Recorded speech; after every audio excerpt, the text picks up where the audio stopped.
চলছে হজ যাত্রার দশম দিন। সৌদি আরবের ভিসা দেওয়ার নির্ধারিত সময় শেষ হলো, এখনও ভিসা পাননি প্রায় 4,000 যাত্রী। আজ 4টি ফ্লাইটে সৌদি আরব যাচ্ছেন 1600 জন যাত্রী। এই বিষয়ে বিস্তারিত জানাতে আশকোনা হজ ক্যাম্প থেকে যুক্ত হয়েছেন সহকর্মী আসিফ ইকবাল। আসিফ, সার্বিক ব্যবস্থাপনা কেমন দেখছেন, আর যারা ভিসা পাননি তাদের ব্যাপারে কি বলছে হাব? উজ্জ্বল যেটি বলছিলেন, হজের ভিসা দেওয়ার নির্ধারিত সময় কিন্তু শেষ হয়েছে অনেক আগেই, কিন্তু এখন পর্যন্ত কিন্তু 4,000 হজযাত্রীর প্রায় 4,000 হজযাত্রীর কিন্তু সৌদি আরবের যাত্রা সেটা কিন্তু একটা অনিশ্চয়তার মধ্যে রয়ে গেছে। এবছর কিন্তু উজ্জ্বল প্রায় 85,000-এর বেশি হজযাত্রী কিন্তু ঢাকা থেকে সৌদি আরবের উদ্দেশ্যে যাচ্ছেন পবিত্র হজ পালন করতে। তার মধ্যে আমরা সর্বশেষ যে খবরটি পেয়েছি যে 81,000-এরও বেশি হজযাত্রী কিন্তু ভিসাটি হয়েছে, কিন্তু বাকি যে 4,000 হজযাত্রী তাদের কিন্তু ভিসা নিয়ে একটা অনিশ্চয়তা রয়ে গেছে। এর মধ্যেই কিন্তু সৌদি আরবের যে ভিসা নেওয়ার নির্ধারিত সময়টি ছিল সেটি কিন্তু অনেক আগেই শেষ হয়ে গেছে।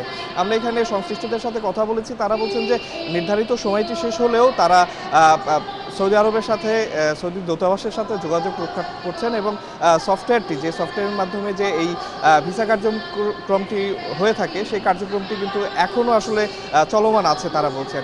এবং তারা বলছেন যে শেষ সময়ের আগেই হয়তো সব হজযাত্রীদেরই ভিসাটাই আসলে হয়ে যাবে। উজ্জ্বল, আপনাকে জানিয়ে রাখি যে এরই মধ্যে কিন্তু 27,000-এরও বেশি হজযাত্রী সৌদি আরব গিয়ে পৌঁছেছেন। প্রায় 68টি ফ্লাইটে তারা সৌদি আরব গিয়ে পৌঁছেছেন এবং বাকি আজকে যেটা যদি বলি যে আজকে কিন্তু 4টি ফ্লাইটে প্রায় 1600 যাত্রী কিন্তু সৌদি আরবের উদ্দেশ্যে যাত্রা করবেন।